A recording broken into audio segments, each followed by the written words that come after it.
আসসালামু আলাইকুম বন্ধুরা, ফার্মাম রেসিপি ব্লগে আপনাদের স্বাগত জানাই। আবার আজকে নতুন ভিডিও নিয়ে চলে এসেছি গোবিন্দভোগের চালের বাসন্তী পোলাও। এই বাসন্তী পোলাওটা আমি আলাদাভাবেই রান্নাটা করে দেখিয়েছি। কত সুন্দর ঝরঝরে একটা একটা ভাতটা হয়ে রয়েছে। আমি এই বাসন্তী পোলাওটা কিরকমভাবে রান্নাটা করে দেখিয়েছি পুরো ভিডিওটাই দেখবেন।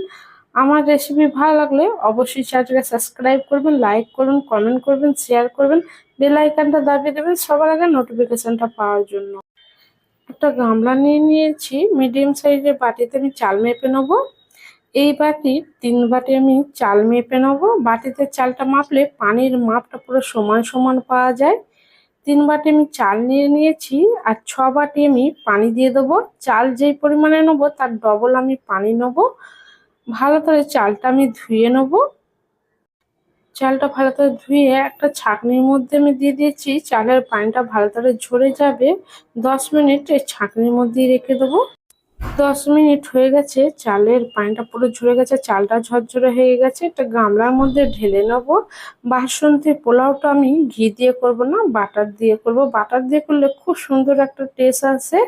এর মধ্যে ছোট টুকরো দিয়ে দিচ্ছি বাটারে। 1/2 চামচ হলুদ গুঁড়ো দিয়ে দেবো কালারের জন্যে। 2 চামচ আদা রসুন বাটা দিয়ে দেবো। 1 চামচ নুন দিয়ে দেবো। নুনটা আপনাদের পরিমাণ মতন দেবেন। সব একসাথে ভালো করে আমি হাতে করে মিক্স করে নেব। সব একসাথে ভালো করে চালটা মিক্স করে নিয়েছি। এই রান্নার জন্য আমি কি নেবো সেটা রান্না করতে করতে দেখিয়ে দেবো, পুরো ভিডিওটাই দেখুন। রান্না করার জন্য কড়া নিয়ে নিয়েছি, এর মধ্যে বাটার দিয়ে দেবো। এই রান্নাটা পুরোটাই আমি বাটার দিয়ে করব। গ্যাসের ফ্লেমটা আমি মিডিয়াম রেখে দেবো, নাহলে বাটারটা পুড়ে যাবে। 3 টুকরো আমি বাটার দিচ্ছি, বাটারের পিসটা ছোট ছোট বলে।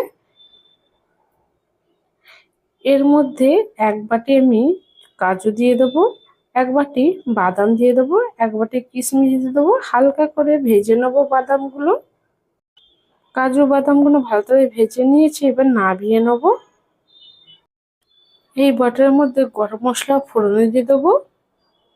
হালকা করে ফোড়নটা আমি ভেজে নেবো। যে চালটা মেখে রেখেছিলাম ওটা দিয়ে দেবো। চালটা দিয়ে বেশ কিছুক্ষণ আমি বাটারের মধ্যে ভেজে নেবো। গ্যাসের ফ্লেমটা মিডিয়াম রেখে দেবো।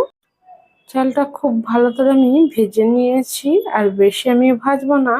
6 বাটি পানি আমি আগে থেকে গরম করে রেখেছিলাম, ওটা দিয়ে দেবো। ভালো করে নেড়ে নেবো। এর মধ্যে 6টা কাঁচা লঙ্কা চিড়ে রেখেছি, ওইটা দিয়ে দেবো। ঢাকনাটা দিয়ে দেবো। গ্যাসের ফ্লেমটা হাই রেখে 10 মিনিট পরে ঢাকনাটা খুলে দেখে নেবো। 10 মিনিট হয়ে গেছে, ঢাকনাটা খুলে দেখে নেবো। দেখুন কতটা পানিটা শুকনো হয়ে গেছে। আর বেশি আমি এমনি আঁচে করবো না। এটা নামিয়ে দিয়ে একটা তাওয়া নিয়ে বসিয়ে দেবো। তাওয়াতে বসালে পোলাওটা পুরো একদম ঝরঝরে হয়ে যাবে, কাঁচা ভাবটা থাকবে না। এর মধ্যে চিনি দিয়ে দেবো। চিনিটা আপনাদের পরিমাণ মতন দেবেন, যেরকম বাসন্তী পোলাও মিষ্টি মিষ্টি খাবেন সেরকম চিনিটা দেবেন। তাওয়াটা বসিয়ে দিয়েছি, গ্যাসের ফ্লেমটা আমি মিডিয়াম রেখে দিয়েছি। ঢাকনা দিয়ে 10 মিনিট পরে ঢাকনাটা খুলে দেখে নেব।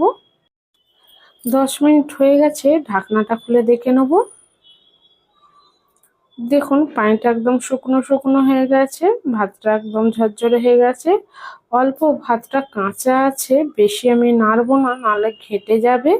গ্যাসের ফ্লেমটা একদম লো করে দেবো। ঢাকনাটা দিয়ে আবার আমি 10 মিনিট ঢাকা দিয়ে রেখে দেবো। 10 মিনিট পরে ঢাকনাটা খুলে দেখে নেবো। 10 মিনিট হয়ে গেছে, ঢাকনাটা খুলে দেখে নেবো।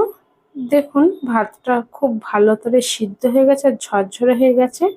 ভাবে ভাতটা সিদ্ধ হয়ে গেছে, এর মধ্যে কিন্তু পানি ছিল না।